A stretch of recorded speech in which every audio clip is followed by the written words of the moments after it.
ሰላም ፋሚሊ እንግዲህ እነ ማዘር መጥተዋል ገብተዋል ቤት ደርሰዋል። እንግዲህ አፋቸውን ይዘው ስለ ቤቴ እያወሩ ነበር። ከዛ እኔም ምሳ ማቅረብ ጀመር። ከዛ እንጀራው ላይ ወጦችን የሰራቸውን ጠብ አድርጌ እንደዚህ ሪዛልቱን የሚያምር ወጥ ሰርቼ ጠብቄያቸዋለሁ። እንግዲህ ሙያዬን በኮሜንት ሬት አድርጉኝ ከ10 ስንት ነው የሚገባኝ። እንግዲህ ምግቡን በልተን እንደጨረስ እንግዲህ ለእነ ማዘር ቡናውን ማፍላት ጀመርኩ እላቸዋለሁ። ጢሱን እንደዚህ ብሏል። እነሱ ወሬ ያወሩ ነው። ከዛ በመሃል ከጩጬው ጋር ጢሱን ትፈልጊያለሽ ስላሳቀ እነ ማዘር ይዘው የመጡትን ዳቦና ጮኮ ለመቁረጥ እነሱ መሃል ቁጭ ብዬ አያቸው ፍቅር እያልኩ ልጆቹን እያስቀናቸው ነበረ። በሁለት ማዘር እጅ ማደግ እንደዚህ ነው።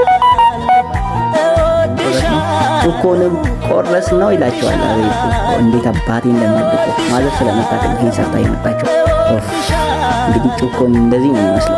ከዛ ማዘር ምን ተገርማ እንደጠየቀችን ታውቃላችሁ?